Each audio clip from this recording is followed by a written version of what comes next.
आज की इस वीडियो में हम लोग पढ़ेंगे विज्ञान और प्रौद्योगिकी। साइंस एंड टेक्नोलॉजी से रिलेटेड महत्वपूर्ण पॉइंट्स हैं जो कि जैसे भारतीय अंतरिक्ष कार्यक्रम और प्रमुख केंद्र, अंतरिक्ष मिशन है और कुछ प्रमुख चंद्रयान या सूर्य या अंतर्ग्रही मिशन है, लॉन्च व्हीकल्स हैं, प्रमुख भारतीय व वैश्विक अंतरिक्ष यात्री हैं, विशिष्ट उपलब्ध प्रणालियाँ और कह सकते हैं परमाणु अनुसंधान और संस्थान है, रक्षा प्रौद्योगिकी है, भारत की मिसाइल प्रणालियाँ है, लास्ट में हम एआई, साइबर और ये जो हमारा आईटी सेक्टर है इनसे कुछ महत्वपूर्ण प्रौद्योगिकियाँ पढ़ेंगे। फिर लास्ट में हम पढ़ेंगे जैव प्रौद्योगिकी एवं उनके अनुप्रयोग और लास्ट में थोड़ा भौतिकी से रिलेटेड भी है। तो कुल मिलाकर आपका ये संपूर्ण मैराथन हो जाएगा साइंस एंड टेक्नोलॉजी से रिलेटेड। तो चलिए वीडियो को स्टार्ट करेंगे और शुरुआत करेंगे। हमारा जो टॉपिक है पहला, भारतीय अंतरिक्ष कार्यक्रम और प्रमुख केंद्र। अंतरिक्ष कार्यक्रम के जनक के रूप में हम किन्हें जानते हैं? डॉक्टर विक्रम साराभाई को, और यही इसरो के प्रथम अध्यक्ष भी हैं, तो इसलिए इन्हें अंतरिक्ष कार्यक्रम के जनक के रूप में जाना जाता है। भारत के अंतरिक्ष कार्यक्रम का जनक ये पूछा जाता है एग्जाम में, आप याद रखिएगा। इनकॉस्पर क्या है, इसकी स्थापना कब हुई थी?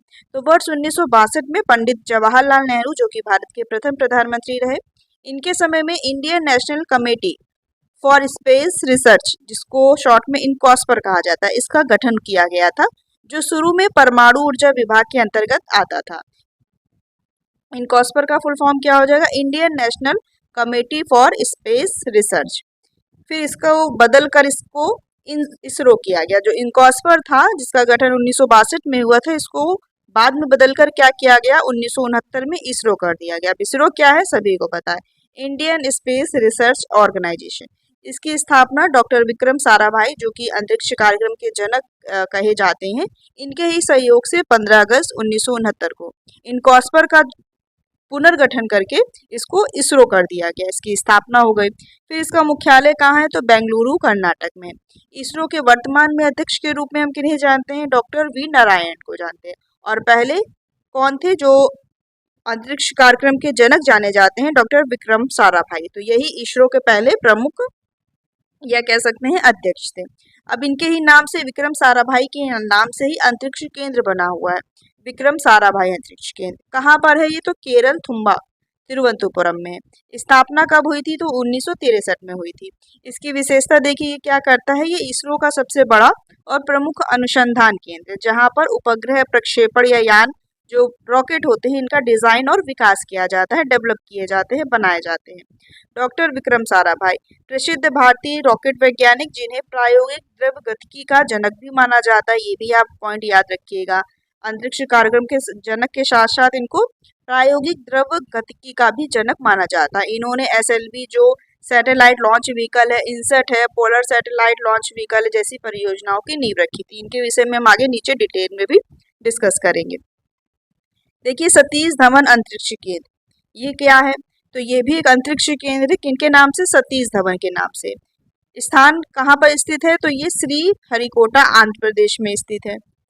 ये भारत का प्रमुख अंतरिक्ष बंदरगाह है और इसकी स्थापना कह सकते हैं 1971। ये अंतरिक्ष बंदरगाह है, स्पेस पोर्ट है। यहीं से ही PSLV, GSLV और LVM-3 जैसे जो रॉकेट उपग्रह है इनको अंतरिक्ष में भेजा जाता है, मतलब जहाँ से लॉन्च किया जाता है। फिर देखिए, अंतरिक्ष अनुप्रयोग केंद्र, ये कहाँ पर है? तो ये अहमदाबाद, गुजरात में स्थित है। यहाँ पर उपग्रहों के पेलोड, कैमरे और सेंसर जो है ये विकसित किए जाते हैं। राष्ट्रीय सुदूर संवेदन केंद्र, ये कहाँ पर है? तो ये डायरेक्ट एग्जाम में पूछ लिए जाते हैं, इनको आप याद रखिएगा। NRSC, तो ये हैदराबाद, तेलंगाना में स्थित है। और ये सैटेलाइट से जो चित्र प्राप्त होते हैं, इमेज प्राप्त होती है, या वहाँ से कह सकते हैं जो डेटा प्राप्त होता है उसका संग्रह करता है और उसका प्रबंधन करता है, मतलब मैनेजमेंट करता है। Nodal agency in space, Bharat में निजी अंतरिक्ष क्षेत्र को मंजूरी देने और इसरो की बुनियादी सुविधाओं का उपयोग करने की अनुमति देने वाली नोडल एजेंसी है इन स्पेस। आगे बढ़ते हैं। ऐतिहासिक अंतरिक्ष मिशन एवं मील के पत्थर जो साबित हुए। पहला रॉकेट कब लॉन्च किया गया? नाइके अपाचे नाम से, 21 नवंबर 1963। आपको क्या याद रखना है? इस प्रकार से सन वर्ष कभी कभी पूछ लेता है, तो आप याद रखिएगा। पहला रॉकेट कब लॉन्च किया गया? नाइके अपाचे 1963 में। कहाँ से? केरल के थुम्बा से लॉन्च किया गया। पहला उपग्रह की बात की जाए तो ये तो अक्सर एग्जाम में पूछा जाता है। पहला उपग्रह आर्यभट्ट था। कब? ये पूरी डेट पूछी जाती है। 19 अप्रैल 1975 को ये सोवियत संघ रूस के कॉस्मोस 3M रॉकेट से लॉन्च किया गया था। कभी कभी ये रॉकेट का भी नाम पूछ लिया जाता है। अभी एग्जाम में किसी लेखपाल या किसी एग्जाम में भी रिसेंटली पूछा गया था कि जो अपोलो था, चंद्रमा पर जो पहला कदम रखा था नील आर्मस्ट्रांग द्वारा, तो वो किस मिशन से गए थे? तो अपोलो 11 मिशन से गए थे। यही डायरेक्ट एग्जाम में पूछा गया था। तो इस प्रकार के फैक्ट आप याद रखिएगा, क्योंकि आपको सब एक साथ एक जगह मिल रही है, तो इनको अच्छे से याद रखिएगा। फिर देखिए पहला प्रयोगात्मक रिमोट सेंसिंग उपग्रह जिसका नाम था भास्कर 1, ये जून 1979 को लॉन्च किया गया और इसका जो मुख्य उद्देश्य था ये जल विज्ञान और वानिकी फॉरेस्ट्री का अध्ययन करना था। फिर देखिए पहला स्वदेशी उपग्रह, ये भी पूछा जाता है क्योंकि ये स्वदेशी निर्मित था, अपने देश में निर्मित था, तो रोहिणी RS-1 के नाम से। ये कब लॉन्च किया गया? तो 18 जुलाई 1980 को भारत के पहले स्वदेशी लॉन्च व्हीकल SLV जो लॉन्च व्हीकल है, इससे ये सफलतापूर्वक लॉन्च किया गया या भेजा गया। इसके प्रोजेक्ट डायरेक्टर की बात की जाए तो कौन थे? डॉक्टर APJ अब्दुल कलाम। पहला प्रायोगिक संचार उपग्रह मतलब कम्युनिकेशन उपग्रह, तो ये एप्पल था। इसका फुल फॉर्म हो जाएगा एरियन पैसेंजर पेलोड एक्सपेरिमेंट। 1981 में यूरोपीय एरियन रॉकेट द्वारा ये लॉन्च किया गया था। इनसेट देखिए, इनसेट क्या है? ये इनसेट 1A, ये क्या है? तो इसका पूरा नाम हो जाएगा Indian national satellite system. Indian national satellite system, ये भारतीय राष्ट्रीय उपग्रह प्रणाली, ये संचार कह सकते हैं, संचार का या मौसम के लिए पहला उपग्रह माना जाता है। इनसेट फर्स्ट ए, इसे 1982 में लॉन्च किया गया था, जिसने भारत में television, Doordarshan, radio, telephone network और मौसम विभाग की सेवाओं में क्रांति ला दी थी। मतलब पहला माना जाता है इनसेट फर्स्ट ए। याद रखिएगा इसको, इंडियन नेशनल सैटेलाइट सिस्टम। विश्व के ऐतिहासिक तथ्य के रूप में देख लीजिए स्पुतनिक फर्स्ट, ये क्या है? तो ये अक्टूबर 1957 को सोवियत संघ रूस द्वारा लॉन्च किया गया दुनिया का पहला उपग्रह। स्पुतनिक 2, इसका दूसरा वर्जन नवंबर 1957 को ये लॉन्च किया गया और इसके तहत लाइका नामक जानवर को अंतरिक्ष में भेजा गया था। तो ये भी फैक्ट पूछा जाता है, अंतरिक्ष में पहला जीवित प्रणाली किसको? लाइका नामक बिच को भेजा गया था स्पुतनिक 2 मिशन के अंतर्गत या इसके द्वारा। अगला देखिए भारत के प्रमुख चंद्र और सूर्य और अंतर्ग्रही कुछ प्रमुख जो मिशन है, देखिए इसमें से ये पूछा जाता है, इनकी डेट इंपॉर्टेंट है, ये याद रखिएगा। चंद्रयान फर्स्ट, इसको कब लॉन्च किया गया? ये 22 अक्टूबर 2008 को PSLV C-11 रॉकेट द्वारा इसको लॉन्च किया गया। कहाँ से? श्री हरिकोटा आंध्र प्रदेश से। इसकी सफलता देखिए, चंद्रमा के दक्षिणी ध्रुव पर पानी की अणुओं की खोज की पुष्टि की थी चंद्रयान फर्स्ट के द्वारा। फिर 2019 में चंद्रयान 2 लॉन्च किया गया। इसकी भी डेट याद रखिएगा, 22 जुलाई 2019 को। ये GSLV MK3 LVM Bahubali rocket द्वारा लॉन्च किया गया था। अभी इसके विषय में हम आगे डिटेल में पढ़ेंगे, ठीक है। अभी याद रखिए GSLV MK3 LVM, जिसको बाहुबली रॉकेट के नाम से भी जाना जाता है, क्योंकि इससे भारी सैटेलाइट जो लॉन्च व्हीकल से इससे लॉन्च किए जाते हैं, जो भारी रॉकेट होते हैं। इसकी लक्ष्य व स्थिति के विषय में बात की जाए तो दक्षिणी ध्रुव पर लैंडर और रोवर उतारना था और हार्ड लैंडिंग के बावजूद इसका ऑर्बिटल आज भी सक्रिय है और वहां पर स्थित है और वहां से डेटा भेज रहा है। फिर चंद्रयान 3 देखिए, ये भी चर्चा में था काफी, ये भी ऐतिहासिक सफलता के रूप में माना जाता है। ये कब लॉन्च किया गया? तो 14 जुलाई 2023 को। ये भी LVM-3M4 रॉकेट से लॉन्च किया गया। इसकी सॉफ्ट लैंडिंग कब हुई? तो 23 अगस्त 2023 को हुई थी। 23 अगस्त को अंतरिक्ष दिवस के रूप में भी मनाया जाता है ना। चंद्रमा के दक्षिणी ध्रुव पर सफल सॉफ्ट लैंडिंग कर भारत दुनिया का पहला देश बन गया। दक्षिणी ध्रुव पर, कहाँ पर? दक्षिणी ध्रुव पर ये सॉफ्ट लैंडिंग करने वाला। रोवर और लैंडर जो था, इसमें लैंडर था जो विक्रम उसका नाम था और जो रोवर था प्रज्ञान था। ये वहां पर मतलब सैटेलाइट के माध्यम से वहां तक जाते हैं और वहां पर अपने सैटेलाइट से अलग होकर फिर वहां पर स्थित हो जाते हैं और अपना जो इनका प्रोजेक्ट है, जो वर्क है, वो करते हैं। और जहां पर ये उतरा था, इसका नाम क्या दिया गया था? शिव शक्ति पॉइंट। जिस स्थान पर लैंडर उतरा था उसे शिव शक्ति पॉइंट का नाम दिया गया था। चंद्रयान फर्स्ट का जो स्थान था, जो ये फर्स्ट वाला जहां पर लैंड किया हुआ था, इसका नाम जवाहर पॉइंट था। और जो चंद्रयान 2 जहां पर सॉफ्ट लैंडिंग किया हुआ था, उसका तिरंगा पॉइंट नाम था। ये पूछ लिया जाता है तो ये याद रखिएगा तीनों पॉइंटों के नाम। फिर देखिए मंगलयान। मंगलयान जो mission MOM Mars orbital mission के नाम से जाना जाता है, ये नवंबर 2013 को PSLV polar satellite launch vehicle से लॉन्च किया गया था। ये सब व्हीकल हैं जिनके माध्यम से ये रॉकेट लॉन्च किए जाते हैं। भारत अपने पहले ही प्रयास में मंगल की कक्षा में पहुंचने वाला दुनिया का पहला देश बना। अब देखिए आदित्य L1, ये भी काफी इंपॉर्टेंट है, इससे भी पूछा जाता है, एग्जाम में पूछा भी गया है। आदित्य L1 ये क्या है, तो ये 2 सितंबर 2023 को PSLV polar satellite launch vehicle C57, ये इंपॉर्टेंट है, याद रखिएगा कि किस से लॉन्च किया गया व्हीकल से, तो PSLV C57 द्वारा लॉन्च किया गया। ये भारत का पहला समर्पित सौर मिशन है, इसरो द्वारा इसको लॉन्च किया गया। इसकी स्थिति पृथ्वी से लगभग 15 लाख किलोमीटर दूर एक बिंदु है जिसका नाम है लैग्रेंज बिंदु। ये L1 के नाम से भी कहीं कहीं लिखा रहता है। L1 के पास की कक्षा में जाना और जहां से सूर्य पर बिना किसी ग्रहण या रुकावट के लगातार नजर रखना। तो मतलब कुछ ऐसे सैटेलाइट लॉन्च किए जाते हैं जिनके माध्यम से हमें वहां का डेटा मिलता रहता है। इसका उद्देश्य क्या है, क्यों लॉन्च किया गया है, तो सूर्य के बाहरी जो वातावरण है जिसे कोरोना या क्रोमोस्फेयर भी कहा जाता है, और सौर हवाएं और अंतरिक्ष के मौसम का अध्ययन करना, इसका आदित्य L1 का ये उद्देश्य है। तो आप इसकी डेट याद रखिएगा, किस इससे व्हीकल से लॉन्च किया गया, ये याद रखिएगा C57, ठीक है। और इसरो के द्वारा ये कंप्लीट किया गया मिशन। फिर देखिए एक्सपोसैट 2024, ये कब 2024 में लॉन्च किया गया। इसका क्या नाम है, एक्सरे पोलर मीटर सैटेलाइट। ये एक्सरे ध्रुवीकरण खगोलीय पिंडों के अध्ययन हेतु भारत का पहला समर्पित मिशन। स्पेस डेक्स क्या है, तो ये भी 2024 में लॉन्च किया गया, स्पेस डॉकिंग एक्सपेरिमेंट। अंतरिक्ष में दो उपग्रहों को आपस में जोड़ने की तकनीकी का परीक्षण PSLV C60 द्वारा ये लॉन्च किया गया, जो भारतीय अंतरिक्ष स्टेशन के लिए महत्वपूर्ण है। जैसे दो उपग्रह कह सकते हैं कि जैसे दो उपग्रह हैं, अगर अलग अलग दिशा में है या अलग अलग स्थिति में है तो उनको डॉकिंग करना, मतलब जोड़ने का, स्पेस डॉकिंग की इसको तकनीकी बोलते हैं स्पेडेक्स। तो उसके लिए ये मिशन लॉन्च किया गया। फिर है ये निसार 2025 में लॉन्च किया गया, ये पूछा जाता है अक्सर।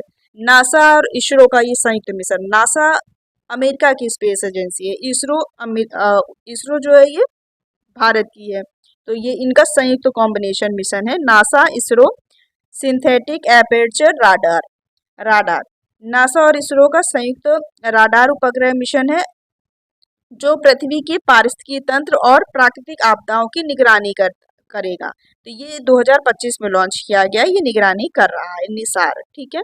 फिर देखिए GSAT-20, ये क्या है, तो ये 2024 में लॉन्च किया गया, इसरो का उच्च स्तर वाला संचार उपग्रह। एलन मस्क है, इनकी कंपनी SpaceX के द्वारा फॉल्कन 9 रॉकेट्स द्वारा ये लॉन्च किया गया है। फिर देखिए जियोस मिशन, ये क्या है, तो यूरोपीय एजेंसी का मिशन जो बृहस्पति जो जुपिटर ग्रह है और उससे बर्फ से ढके चंद्रमाओं का अध्ययन कर रहा है। जियोस मिशन पूछ लिया जाए तो ये यूरोप, ईसा जो है ये यूरोप की एजेंसी है, नासा जो है ये अमेरिका की हो जाएगी, इसरो ये हो जाएगी भारत की। अगला देखिए ये आगामी और नवीन अंतरिक्ष मिशन है, कुछ इनको देखेंगे। गगनयान मिशन वर्ष ये कब लॉन्च किया जाएगा, 2027 का, ये कुछ आगामी मिशन है। ये भारत का पहला मानव युक्त अंतरिक्ष मिशन होगा, भारत का पहला मानव युक्त अंतरिक्ष मिशन। इसमें यात्री भी रहेंगे, व्योमनॉट्स जो मतलब यात्री रहेंगे व्योमनॉट्स, उनको HLVM-3 रॉकेट से 400 किलोमीटर की निचली कक्षा LEO में भेजा जाएगा। इसमें सुरक्षा के लिए क्रू स्पेस सिस्टम तथा परीक्षण उड़ान हेतु व्योम मित्र, ये रोबोट की तरीके काम करेगा, महिला हाफ ह्यूमनाइड रोबोट, मतलब थोड़ा इंसानी रोबोट की तरीके का काम करेगा, इसका उपयोग किया जाएगा, मतलब ये भी साथ में जाएगा, यात्री भी जाएंगे और ये रोबोट भी जाएगा। फिर देखिए ये गगनयान मिशन हो गया, ये भारत का पूछा जाए पहला मानवयुक्त अंतरिक्ष मिशन, तो गगनयान मिशन जो कि 2027 में लॉन्च किया जाएगा। चंद्रयान 4, ये भी वर्ष 2027-28 का मिशन है। इसमें चंद्रमा की सतह से मिट्टी चट्टानों के नमूनों को पृथ्वी पर लाना, ये इसका मिशन का इसका ये काम रहेगा चंद्रयान 4 के तहत। अब जैसे लैंडिंग कर चुके हैं वहां पर, अब चंद्रयान 4 जो रहेगा ये वहां से कुछ नमूने लाएगा पृथ्वी पर। फिर देखिए लूपैक्स, ये चंद्रयान 5 के नाम से भी जाना जाता है, ये वर्ष 27-28 ये भी इसका मिशन है। ये इसरो और जापान की जो एजेंसी है जाक्सा, उसका ये संयुक्त मिशन रहेगा चंद्र रोवर मिशन, जो चंद्रमा के दक्षिणी ध्रुवों पर जल बर्फ के भंडार की उपलब्धता को जांचेगा। शुक्रयान, ये क्या है, तो वीनस ऑर्बिटल मिशन 2028 का। तो ये शुक्र ग्रह के अध्ययन के लिए, मतलब वहाँ का वायुमंडल या भूगर्भीय संरचना जो है उसके अध्ययन हेतु ये पहला इसरो का मिशन रहेगा, शुक्रयान वाला। फिर है भारतीय अंतरिक्ष स्टेशन, 2035 तक लक्ष्य है कि हमारा भी भारतीय, अभी तक तो ISS है जो इंटरनेशनल स्पेस स्टेशन है, अब भारतीय BAS बनेगा। कब, ऐसा लक्ष्य 2035 तक, और 2040 तक भारतीय को चांद पर उतारने का भी लक्ष्य रखा गया है। अब देखिए आर्टेमिस 3, ये क्या है, तो ये नासा द्वारा मिशन है, नासा का। ये नासा का आगामी चंद्रयान मिशन है। ये कब, 2027 में लॉन्च किया जाएगा, जिसके तहत वर्ष के बाद पहली बार इंसानों को चंद्रमा पर उतारा जाएगा। और इस मिशन का उपयोग अब पृथ्वी की कक्षा में मून लैंडर्स के डॉकिंग परीक्षण के लिए भी किया जाना है आर्टेमिस 3 के तहत। नेक्स्ट देखिए, अब देखिए हम पढ़ेंगे प्रक्षेपण यान, जो अभी तक हम SLV, ASLV, PSLV पढ़ रहे थे, वो क्या है। तो ये लॉन्च व्हीकल है, इसके माध्यम से क्या होता है, देखिए SLV सैटेलाइट लॉन्च व्हीकल है। ये भारत का पहला स्वदेशी प्रक्षेपण यान है, जिसे डॉक्टर APJ अब्दुल कलाम के नेतृत्व में विकसित किया गया था। इसकी क्षमता कितनी होती है, लगभग 40 kg के भार के साथ ये जा सकता है। लॉन्च व्हीकल जो है, जो रॉकेट होते हैं उनको इसके ही माध्यम से छोड़ा जाता है। फिर ये ASLV augmented SLV augmented satellite launch vehicle, ये प्रयोगात्मक चरण का यान था। इसकी क्षमता लगभग 150 kg, जिसमें स्ट्रैप्स ऑन बूस्टर का पहली बार उपयोग किया गया था। ये क्या है, तो जैसे रॉकेट के साथ कुछ साइड में भी रॉकेट लगे रहते हैं, जैसे कि इसका ईंधन खत्म भी हो जाए तो ये ऑटोमेटिक छूट के हट जाएंगे या गिर जाएंगे। तो पहली बार स्ट्रैप्स ऑन बूस्टर का उपयोग किया गया था। PSLV क्या है, तो पोलर सैटेलाइट लॉन्च व्हीकल, ये इसरो का सबसे भरोसेमंद और कामकाजी घोड़ा कहा जाता है। इसकी क्षमता लगभग 1500 kg तक है, मतलब इतने भार का रॉकेट लेके ये उड़ सकता है, मतलब जा सकता है। चंद्रयान फर्स्ट और मंगलयान इसी लॉन्च व्हीकल PSLV से ही लॉन्च किए गए थे।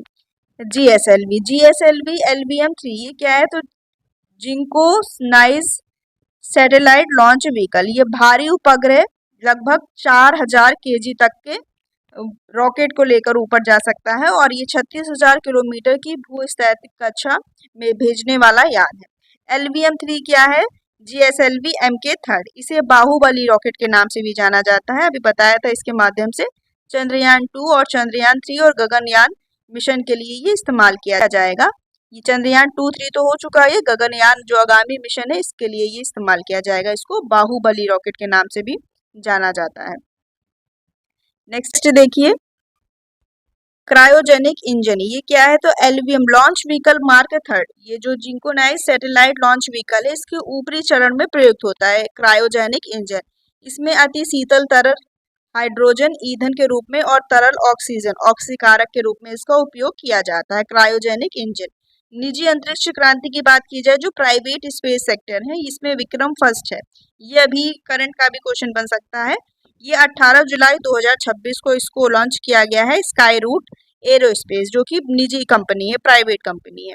ये इसका जो मिशन कह सकते हैं, मिशन आगमन के तहत श्रीहरिकोटा आंध्र प्रदेश से इसको लॉन्च किया गया है। भारत निजी ऑर्बिटल क्षमता हासिल करने वाला दुनिया का पहला देश बना है, मतलब प्राइवेट एजेंसी के रूप में। अमेरिका चीन के बाद भारत तीसरा देश ऐसा बना है। ये छोटे उपग्रहों को अंतरिक्ष की कक्षा में स्थापित करने के लिए इसको डिजाइन किया गया है। इसके पहले भी ये विक्रम एस के नाम से, मतलब विक्रम साराभाई के नाम से विक्रम एस, ये नवंबर 2022 में स्काई रूट एरोस्पेस द्वारा प्रारंभ मिशन के तहत लॉन्च भारत का पहला निजी सब ऑर्बिटल रॉकेट था। भारत सरकार द्वारा अंतरिक्ष क्षेत्र को प्राइवेट कंपनियों के लिए खोले जाने के बाद यह देश का पहला निजी रॉकेट था, जिसे अंतरिक्ष में सफलतापूर्वक भेजा गया था। अभी हाल ही में विक्रम फर्स्ट को लॉन्च किया गया है मिशन आगमन के तहत। नेक्स्ट देखिए भारतीय, जो प्रमुख भारतीय और वैश्विक अंतरिक्ष यात्री हैं इनके विषय में पढ़ेंगे। राकेश शर्मा, ये 3 अप्रैल 1984 को सोवियत संघ के सुएज T11 मिशन से अंतरिक्ष में जाने वाले ये प्रथम भारतीय नागरिक बने हैं, तो याद रखिएगा।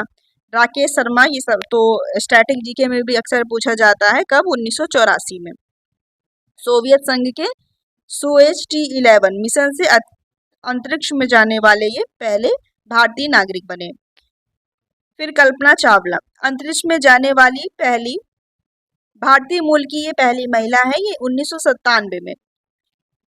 STS-87 कोलंबिया शटल से पहली इन्होंने यात्रा की, फिर 2003 में भी की। फिर इसी दौरान इनकी शटल से वापसी के दौरान ही दुर्घटना में निधन हो गया कल्पना चावला। फिर सुनीता विलियम्स, ये भारतीय मूल की दूसरी महिला अंतरिक्ष यात्री हैं। इनकी पहली यात्रा 2006 में डिस्कवरी शटल से ये अंतरिक्ष अंतर्राष्ट्रीय जो स्पेस स्टेशन है यहाँ पर गई। फिर जो इनकी दूसरी यात्रा 2012 में ये सुएज TM-05 MSS ये गई। फिर जो यात्रा 3 थी ये वाली थोड़ा चर्चा में थी अभी 2024-25 के दौरान, ये बोइंग स्टारलाइन से गई हुई थी अंतरिक्ष में, और लगभग कुछ 9 दिनों का ही मिशन था, उसके तहत ही गई हुई थी। लेकिन तकनीकी खराब आने के कारण इनको लगभग 9 महीना अंतरिक्ष में बिताकर वापस आना पड़ा। तो ये काफी चर्चा में था उनकी, और फ्लोरिडा मैक्सिको की खाड़ी में इनकी सॉफ्ट लैंडिंग भी कराई गई थी अभी, तो ये चर्चा में रहा था। उसी कैप्सूल से SpaceX Crew 9 स्पेस जो कैप्सूल था उससे सुरक्षित वापस लौटी थी। फिर अगला देखिए गोपी चंद्र थोटाकुरा, ये 2024 में ब्लू ओरिजिन के NS-25 मिशन से अंतरिक्ष में जाने वाले पहले भारतीय सब ऑर्बिटल अंतरिक्ष पर्यटक बने, स्पेस टूरिस्ट के रूप में याद रखिएगा। शुभांशु शुक्ला, ये अभी हाल ही में 2025 में ही जून 2025 में ही एक्सियोम 4 मिशन था। इसके तहत अंतर्राष्ट्रीय अंतरिक्ष स्टेशन पर कदम रखने वाले या जाने वाले पहले भारतीय गगन यात्री बने। भारत अभी हाल ही में इनको भारत का सर्वोच्च शांतिकालीन है या शांतिकालीन वीरता पुरस्कार जो है या अशोक चक्र से भी सम्मानित किया गया है। और इनकी जो पुस्तक है इन्होंने अपनी एक पुस्तक भी लॉन्च की गई है, इनके द्वारा लॉन्च की गई है द सेकंड ऑर्बिटल के नाम से। और ये गगन मिशन जो अभी बताया था आगामी 2028 का जो गगन मिशन है उसमें भी इनको चुना गया है। ये उत्तर प्रदेश लखनऊ से संबंधित है। वैश्विक वैज्ञानिक देखिए यूरी गागरिन, ये सोवियत संघ 12 अप्रैल 1961 में ये वोस्तोक 1 से अंतरिक्ष में जाने वाले दुनिया के प्रथम मानव बने। वैलेंटीना तेरेस्कोवा, ये भी सोवियत संघ रूस से हैं। ये 16 जून 1963 को वोस्तोक 6 से अंतरिक्ष जाने वाली दुनिया की पहली महिला बनी है। नील आर्मस्ट्रांग, ये भी अमेरिका के हैं, यूएसए, ये 20 जुलाई 1969 को अपोलो 11 मिशन के तहत चंद्रमा पर कदम रखने वाले पहले मानव। देखिए अंतरिक्ष में जाने की बात अलग है, चंद्रमा पर जाने की बात अलग है। और एग्जाम में यही पूछा गया था इनका ये किस मिशन के तहत गए थे, और ऑप्शन भी ऐसे दिए गए थे अपोलो 11, अपोलो 12, अपोलो 14 करके। तो थोड़ा कंफ्यूजन हो गया था, अपोलो तो सबको पता था लेकिन 11 ऐसे पूछ लिया गया था।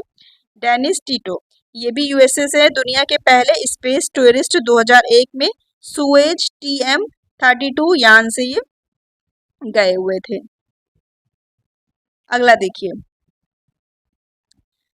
विशिष्ट उपग्रह प्रणालियां एस्ट्रोसेट, ये क्या है? तो ये 2015 में इसको लॉन्च किया गया है। विशिष्ट उपग्रह ये सैटेलाइट सिस्टम है। भारत की पहली समर्पित अंतरिक्ष वेधशाला अंतरिक्ष दूरबीन, ये एक्सरे और यूवी रेस तरंगों के जरिए एक खगोलीय पिंडों व ब्लैक होल का अध्ययन करती है। एस्ट्रोसेट ये क्या है? सैटेलाइट सिस्टम्स वगैरह हैं ये सारे। नेविक क्या है? तो नेविगेशन विद इंडियन कॉन्स्टलेशन, ये पहले इसका नाम IRNSS था, Indian regional navigation satellite system. Bharat का ये स्वदेशी जीपीएस जो ग्लोबल पोजीशन सिस्टम है, ये प्रणाली है भारत का पहला स्वदेशी जीपीएस। इसमें 7 उपग्रहों का समूह एक साथ काम करता है और ये भारत और उसके आसपास 1500 किलोमीटर तक की सटीक लोकेशन प्रदान करता है। देखिए IRNSS 2013 में Indian regional navigation satellite system, इसका ये IRNSS को बनाया गया था 2013 में, और 2016 में इसका नाम बदलकर नेविक कर दिया गया। नेविक या नाविक, तो नेविगेशन विद इंडियन कॉन्स्टलेशन। ओशियनसेट ये क्या है? तो ये 1999 में इसको लॉन्च किया गया है। ये जैसे ये जो रॉकेट से लॉन्च किए जाते हैं ये किसी न किसी मिशन के तहत लॉन्च किए जाते हैं। अब ये जैसे लॉन्च कर दिए गए, अब ये अपनी जगह पर चले गए, अब वहां से जो इनका वर्क है, जो इनका काम है, इसकी निगरानी हो रही है, वो अपना वर्क कर रहा है।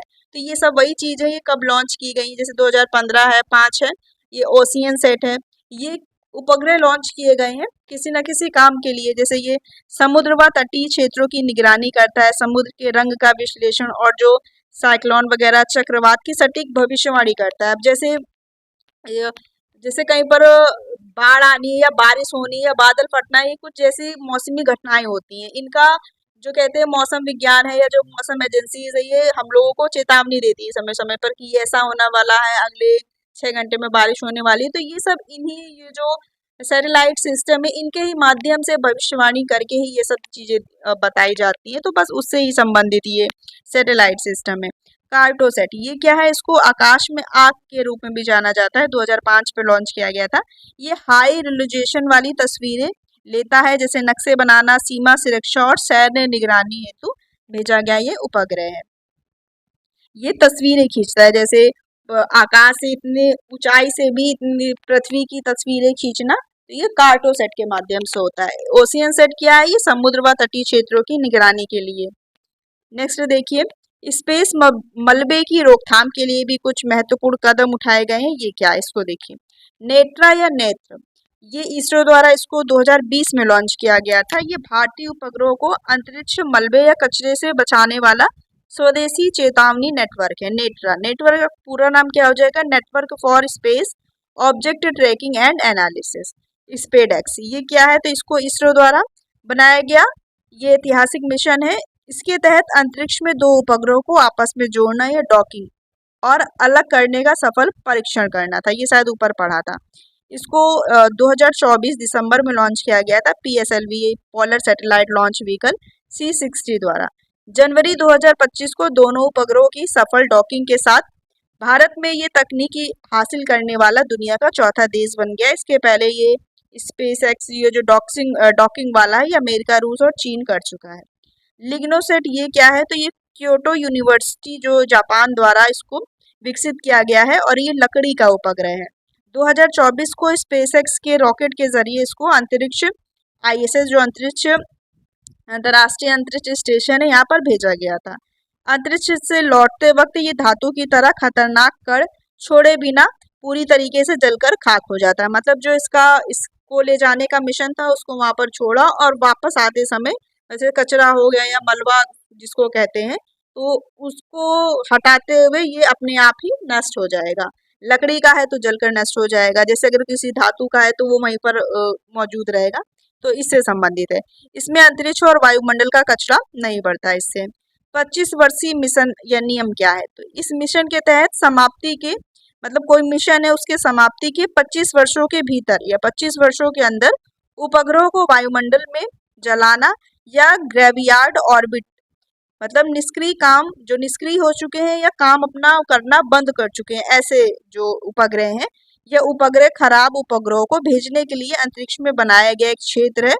यहाँ पर इसको भेजना अनिवार्य है। मतलब जो ये ग्रेवियार्ड ऑर्बिट है, मतलब कुछ ऐसे जो मिशन है जो कंप्लीट हो चुके हैं या अब उसने काम करना बंद कर दिया है या किसी तकनीकी खराबी आ गई है, तो जो वेस्ट हो गए हैं उनको हटाना या जो ग्रेवियार्ड ऑर्बिट है, यहाँ पर उन खराब उपग्रहों को भेजना। ये 25 वर्षीय नियम के अंतर्गत है। कोई भी जो एजेंसी है ये अपना मिशन है उसके बाद उसको समाप्त करे।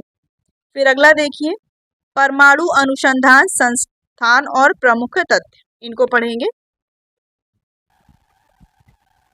डॉक्टर होमी जहांगीर भाभा, इनको भारतीय परमाणु कार्यक्रम का जनक माना जाता है। परमाणु अनुसंधान के रूप में पूछा जाएगा किसके जनक, परमाणु जो कार्यक्रम है, तो इसके जनक डॉक्टर होमी जहांगीर भाभा को जाना जाता है। विज्ञान और अनुसंधान को बढ़ावा देने के लिए उन्होंने सन 1945 में Tata institute of fundamental research की स्थापना की थी। परमाणु ऊर्जा आयोग फिर यही बन गया और वर्ष 1947 में सरकार द्वारा गठित परमाणु ऊर्जा आयोग के ये पहले अध्यक्ष बने। कौन, डॉक्टर होमी जहांगीर भाभा। इनके ही नाम से एक अनुसंधान केंद्र भी है, भाभा परमाणु अनुसंधान केंद्र।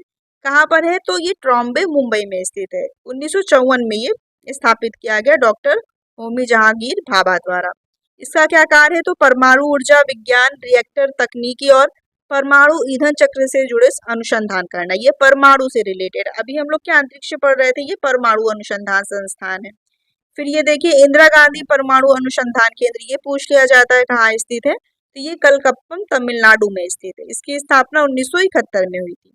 ये भारत सरकार के परमाणु ऊर्जा विभाग के अंतर्गत भाभा परमाणु अनुसंधान केंद्र के बाद दूसरी सबसे महत्वपूर्ण अनुसंधान इकाई है जो परमाणु क्षेत्र में कार्य करती है।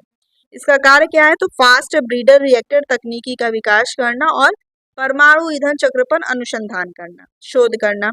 कामनी रिएक्टर दुनिया का इकलौता रिएक्टर जो यूरेनियम 233 ईंधन का उपयोग करता है, कामनी रिएक्टर।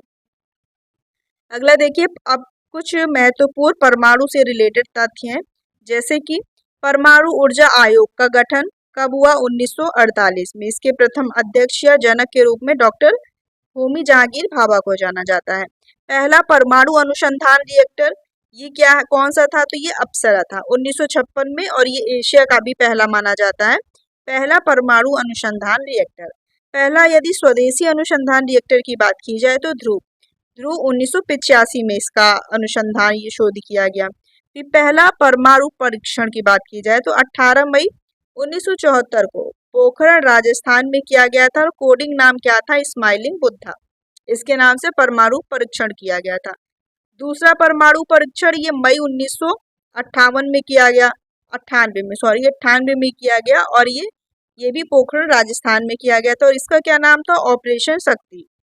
पहला परमाणु ऊर्जा संयंत्र ये कहाँ पर है, तो ये तारापुर महाराष्ट्र में है। ये 1969 में अमेरिका के सहयोग से ये स्थापित किया गया। ये काफी अक्सर एग्जाम में पूछा जाता है। सबसे बड़ा परमाणु ऊर्जा संयंत्र की बात की जाए, ये कहाँ पर है, तो कुडनकुलम तमिलनाडु में, ये रूस के सहयोग से स्थापित किया गया। प्रथम परमाणु पनडुब्बी कौन सी है, ये INS अरिहंत है, 2009 में इसको लॉन्च किया गया। ये भारत को जल, थल और नभ से परमाणु हमले की क्षमता देती है। जैसे विश्व युद्ध के समय ये परमाणु पनडुब्बियां ये इस्तेमाल की जाती हैं। परमाणु सिद्धांत परमाणु बम विखंडन पर आधारित है, जबकि हाइड्रोजन बम ये सूर्य संलयन पर आधारित है। रिएक्टर में न्यूट्रॉन धीमे करने के लिए भारी जल, जिसको D2O कहा जाता है, और ग्रेफाइट का उपयोग किया जाता है। ये पूछा जाता है रिएक्टर में न्यूट्रॉन धीमे करने के लिए किसका उपयोग किया जाता है, तो D2O भारी जल का और ग्रेफाइट का उपयोग किया जाता है। अब देखिए रक्षा अनुसंधान या रक्षा प्रौद्योगिकी, इसमें हम ये दो को पढ़ते हैं, DRDO और HAL और DRDO। HAL को देखिए पहले, हिंदुस्तान एरोनॉटिक्स लिमिटेड, ये भारत की सबसे बड़ी एरोस्पेस और रक्षा सार्वजनिक क्षेत्र की कंपनी है जो एरोप्लेन या इन पार्ट्सों का निर्माण करती है।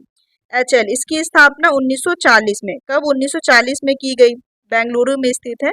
ये लड़ाकू विमान, हेलीकॉप्टर और इसरो के रॉकेट जो फ्यूल टैंक है इसका भी निर्माण करती है HAL। ये जैसे तेजस भारत का जो स्वदेशी हल्का लड़ाकू विमान है इसको बनाया। प्रचंड दुनिया का इकलौता अटैक हेलीकॉप्टर जो सियाचिन जैसे अत्यधिक ऊंचे इलाकों में लैंड कर सकता है, टेक ऑफ कर सकता है, प्रचंड ये बनाया। सुखोई और ड्रोनियर विमान, ये लाइसेंस के तहत इनका उत्पादन और आधुनिकीकरण किया जाता है HAL कंपनी के द्वारा। DRDO देखिए रक्षा अनुसंधान एवं विकास संगठन, defence research and development organisation, इसका स्थापना वर्ष अक्सर पूछा जाता है, तो 1958 हो जाएगा, और नई दिल्ली में है ये भारत सरकार के रक्षा मंत्रालय के अधीन कार्य करने वाला देश का प्रमुख अनुसंधान और विकास संगठन है।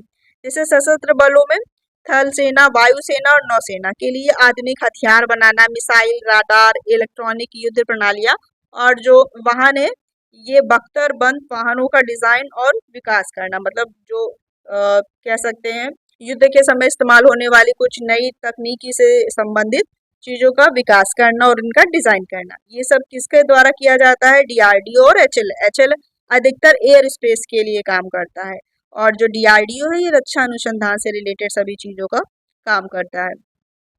अब देखिए भारत की मिसाइल प्रणालियां IGMDP और मिसाइल पावर, ये क्या है, तो ये integrated guided missile development programme, जिसकी शुरुआत जो है missile man doctor APJ Abdul Kalam के नेतृत्व में की गई थी। इसमें से देखिए कुछ प्रमुख जो मिसाइल प्रणालियां हैं, मिसाइलों के नाम जिसे पूछ लिया जाता है। पृथ्वी, ये सतह से सतह पर मार करने वाला पहली स्वदेशी कम दूरी की बैलिस्टिक मिसाइल है। जैसे जब अभी युद्ध हुआ था तो ये मिसाइल ही से वर्क किया जा रहा था, या ड्रोन, अब तो ड्रोन अटैक भी होने लगे हैं, तो ये सब आधुनिक तकनीकी के विकास से पॉसिबल है। तो ये पहले ये सब चलती थी। पृथ्वी है, अभी भी जब होता है इस्तेमाल इसका, तो अग्नि देखिए, सतह से सतह पर मार करने वाली, मतलब जमीन से ही लंबी दूरी 700 किलोमीटर से 4000 किलोमीटर की परमाणु सक्षम रणनीतिक मिसाइल है ये अग्नि। त्रिशूल और आकाश, ये सतह से हवा, मतलब जमीन से आसमान, हवा में इसको ये मार सकती है। दुश्मनों के विमानों, मिसाइलों को गिराने वाली ये मिसाइलें हैं। त्रिशूल, जैसे एग्जाम में पूछ लिया जाता है सतह से सतह की है कि सतह से हवा की है, तब ऐसे एग्जाम में क्वेश्चन बनते हैं।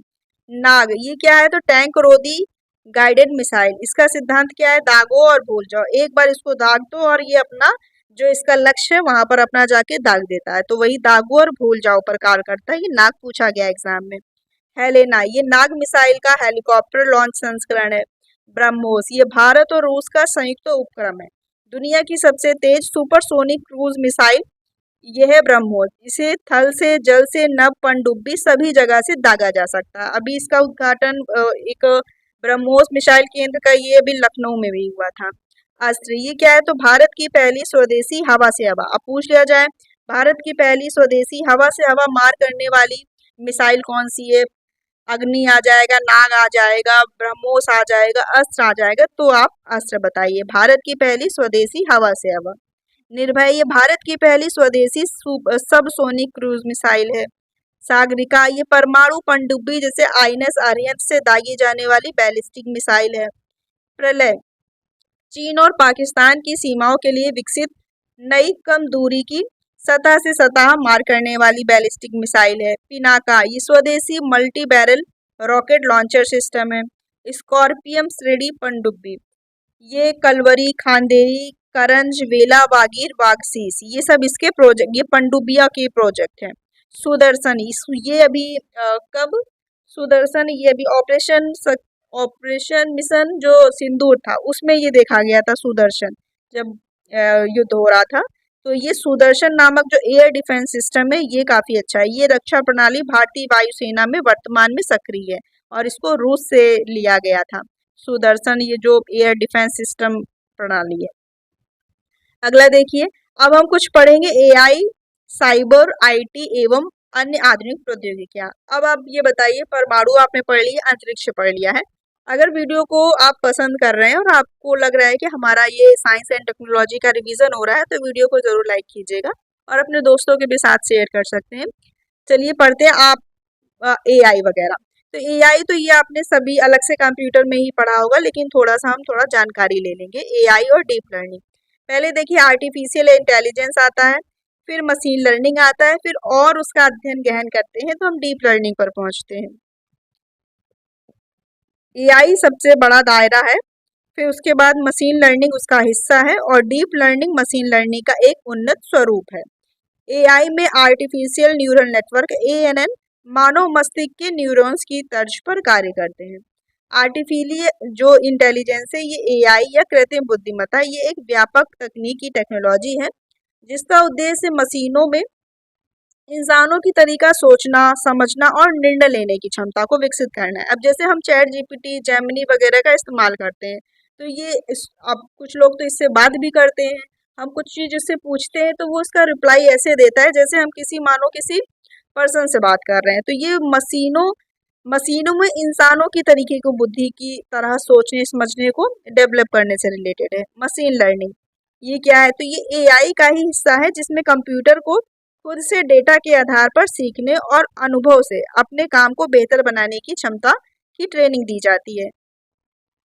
डीप लर्निंग क्या है, ये मशीन लर्निंग का ही एक उन्नत स्वरूप है जो इंसानी दिमाग के न्यूरल नेटवर्क, जैसे हमारा कह सकते हैं जो मानव मस्तिष्क है उसके तरीके से ही, मतलब न्यूरल नेटवर्क की नकल करना, उस तरीके से ये डेवलप किया जा रहा है। इसे आर्टिफिशियल न्यूरल नेटवर्क कहते हैं। ये बहुत बड़े डेटा सेट जैसे आवाज, चेहरे की पहचान करना या जटिल इमेज को अपने आप में समझने में, प्रोसेस करने में, जैसे अब कुछ देखिए आप एआई जनरेटेड वो जो फोटोज बनाई जाती है, चेहरा बिल्कुल सटीक रहता है, उसकी लोकेशन चेंज कर दिया जाता है। आपने देखा होगा एआई से जो फोटो एडिट की जाती है, तो ये डीप लर्निंग है। मानव मस्तिष्क को समझकर उसका चेहरा हूबहू उतारना या चेहरे की पहचान करना, उससे रिलेटेड है ये डीप लर्निंग। अब आपने ये देखा होगा ब्लॉकचेन। ब्लॉकचेन अक्सर पूछा जाता है, ये क्या है? तो ये एक विकेंद्रीकृत मतलब डिसेंट्रलाइज्ड, इसका कोई सेंटर नहीं है या इसका कोई मुख्यालय नहीं है।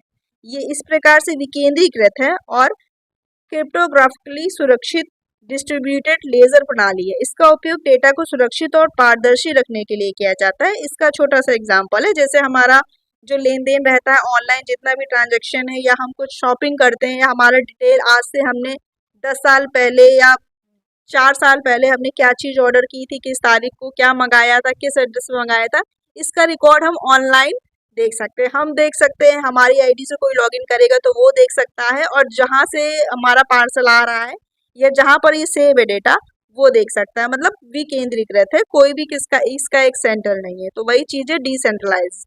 तो इसको ब्लॉकचेन अच्छे से समझिए। हमारा जो बैंक का ट्रांजैक्शन होता है, या 10 साल पहले किसने किससे क्या लिया था, किसको पैसे ट्रांसफर किया था, ये हम अपनी पासबुक के माध्यम से देखिए, पूरे हर एक चीज हमारा डेटा 10 साल पहले या 20 साल पहले ये सारा डेटा आ सकता है। तो वही चीज है ब्लॉकचेन, ये ब्लॉकचेन के माध्यम से हमारा सेव है। वही इसका उपयोग डेटा को सुरक्षित और पारदर्शी रखने के लिए किया जाता है। एज कंप्यूटिंग क्या है? तो एज मतलब क्या होता है? किनारा। डेटा को केंद्रीय क्लाउड पर डेटा को केंद्रीय क्लाउड सर्वर पर भेजने के बजाय डेटा उत्पत्ति स्थल मतलब एज्ड किनारे के पास ही प्रोसेस करने की तकनीकी, जिससे लेटेसी या देरी बहुत कम हो जाती है और स्पीड बढ़ जाती है। एग्जाम्पल फॉर, जैसे विदेशों में जो रिमोट कंट्रोल कारें चल रही हैं, जो रोड पर चल रही है, रिमोट कंट्रोल कार हमारे यहाँ तो गेम में चल रहा है, लेकिन विदेशों में ये रोड पे चल रही है। रोड पे रिमोट कंट्रोल कार्स दौड़ रही हैं। जैसे कि किसी को जैसे ओला उबर बुक करना है, तो वो रिमोट कंट्रोल कार जो होती हैं, मतलब बिना ह्यूमन के जो कार चल रही हैं, उस पर बैठकर वो सफ़र करता, मतलब अपने ऑनलाइन फ़ोन से ऑर्डर करना और अपनी लोकेशन को उस पर पुटअप करना, और उसके बाद लोकेशन पर वो कार का आना, मतलब बिना किसी ड्राइवर के लोकेशन तक आना, फिर उस लोकेशन से सफ़र करके वहाँ तक जाना।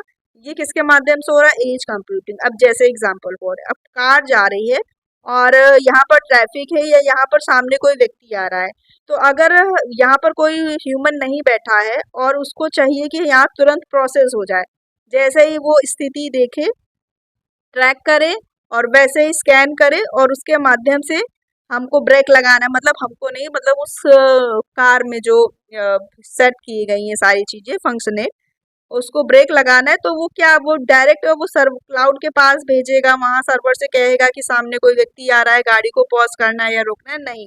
तो यही चीज़ है एज कंप्यूटिंग, मतलब डाटा को क्लाउड की भेजने के बजाय उसको वहीं मेन सर्वर पर ही, क्लाउड और सर्वर पर भेजने के बजाय उसको वहीं पर ही उत्पत्ति स्थल मतलब जो लोकेशन है वहीं पर ही सेट करना। तो ये किस प्रोसेस से हो पा रहा है? Edge computing. इससे क्या देरी कम हो रही है और स्पीड बढ़ रही है ना, क्लाउड और सर्वर पर भेजने के बजाय डायरेक्ट वहीं पर ही डाटा को प्रोसेस कराना। क्लाउड कंप्यूटिंग क्या है?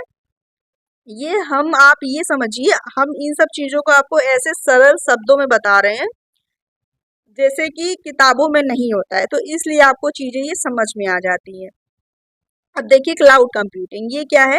तो इंटरनेट के माध्यम से जो कंप्यूटर सेवाएं देता है, जैसे सर्वर या स्टोरेज या डेटाबेस नेटवर्किंग सॉफ्टवेयर एनालिटिक्स को ऑन डिमांड मतलब ज़रूरत के अनुसार उपलब्ध कराने की तकनीकी क्लाउड कंप्यूटिंग है। ये भी बहुत 3 प्रकार से होती है।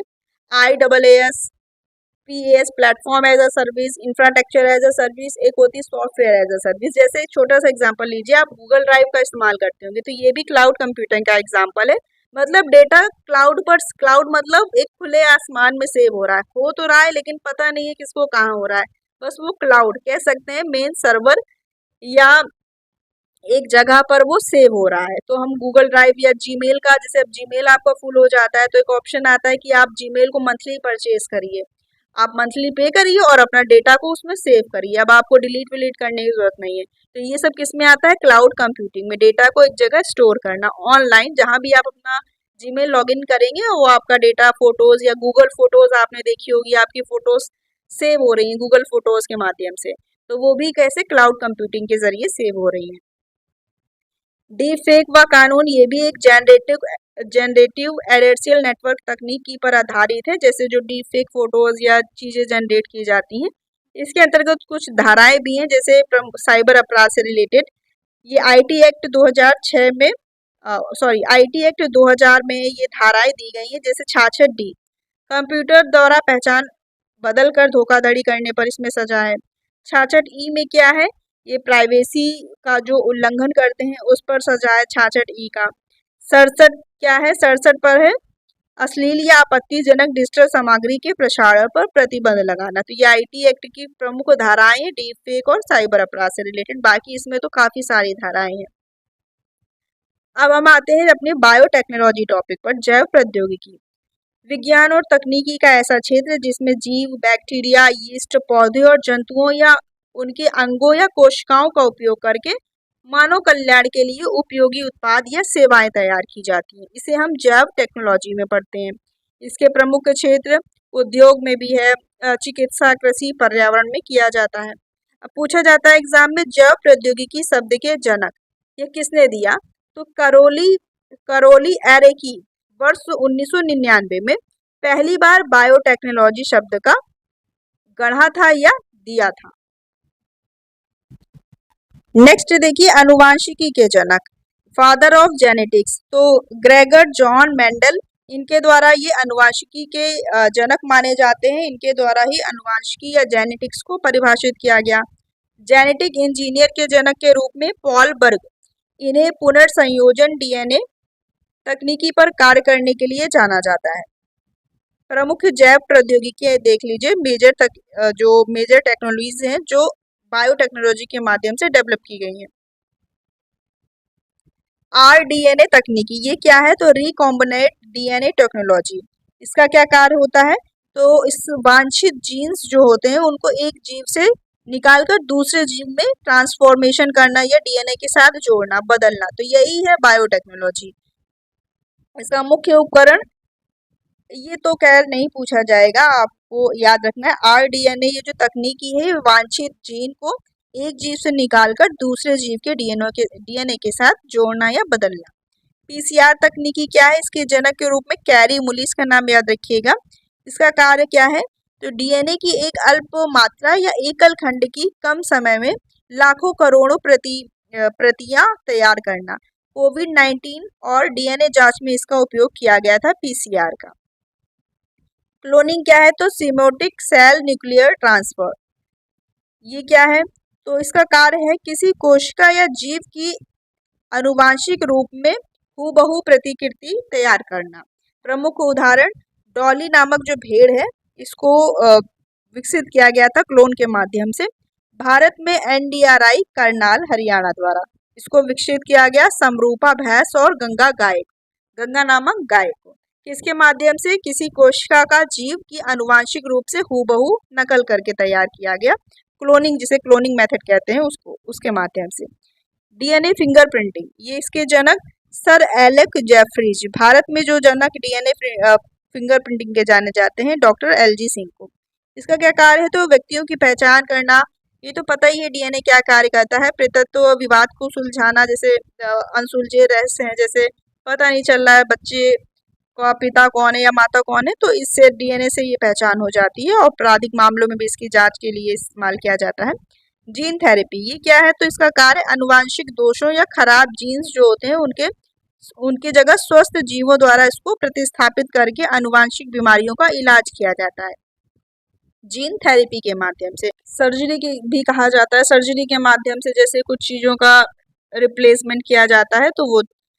फिर देखिए अगला, 3 पेरेंट बेबी, ये क्या है, तो ये एक ऐसी तकनीकी है जिसका उपयोग माँ से बच्चे में स्थानांतरित होने वाली माइक्रोकॉन्ड्रियल आनुवांशिक बीमारियों को रोकने के लिए किया जाता है।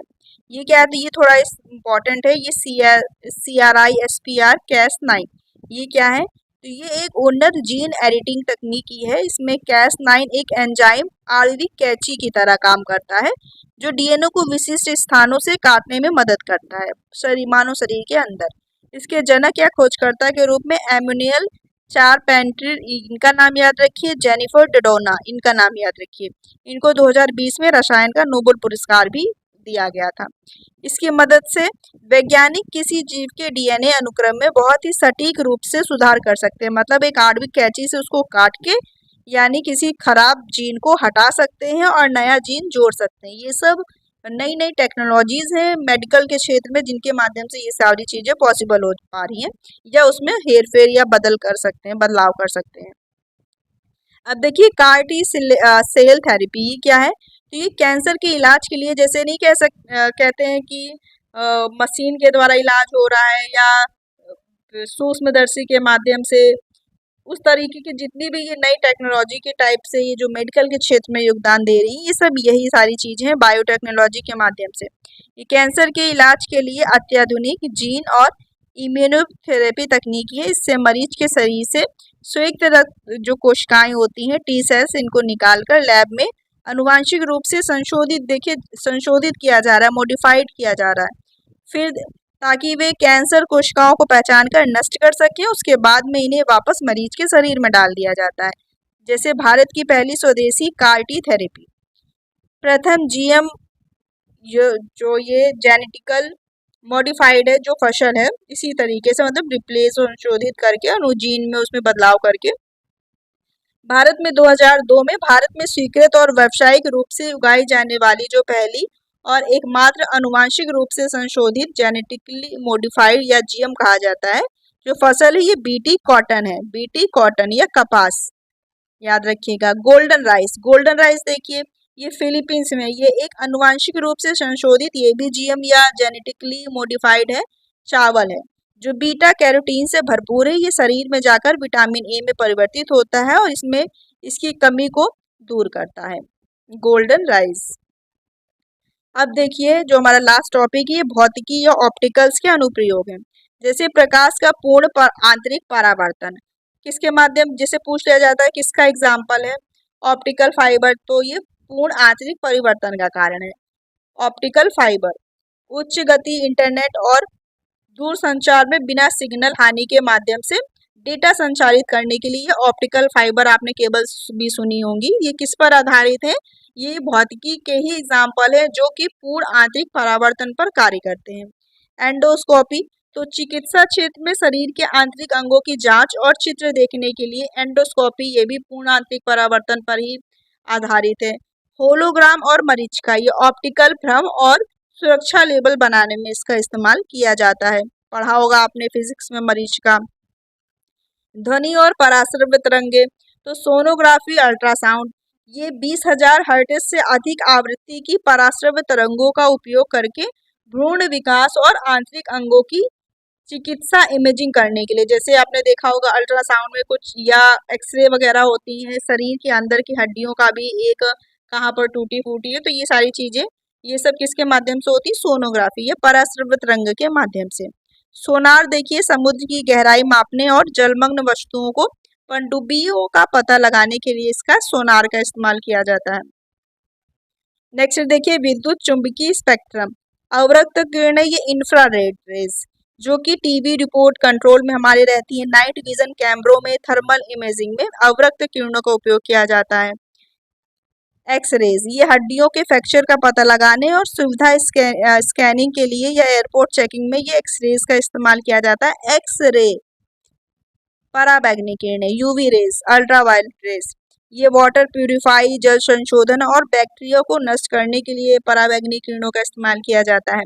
लेजर, ये आंखों की सर्जरी, जैसे कहते नहीं है लेजर आंखों का लैम्प, वो जो कुछ लोग चश्मे लगाते हैं टेस्टेड वाले, तो लेजर का उपयोग इससे उस चश्मा हट जाता है या उसमें कुछ ऐसा किया जाता है, तो वो लेजर आंखों की सर्जरी, बार कोड स्कैनर और धातु काटने और वेल्डिंग के लिए इसका इस्तेमाल किया जाता है।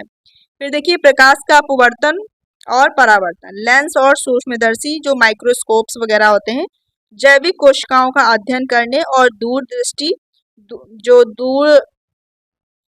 दोष होता है, निकट या दूर, तो उसको दूर करने हेतु इसका उपयोग किया जाता है, लेंस वगैरह का। दूरबीन, ये खगोलीय पिंडों, तारों और ग्रहों के अध्ययन के लिए इसका इस्तेमाल किया जाता है। तो ये हमारा कंप्लीट रिवीजन कह सकते हैं साइंस और टेक्नोलॉजी से रिलेटेड। अब लास्ट ये आपके लिए क्वेश्चन का टेस्ट है, ये मोस्ट इंपॉर्टेंट क्वेश्चन है, इसको आप स्किप मत कीजिएगा, हो सकता है आपके एग्जाम में मिल जाए।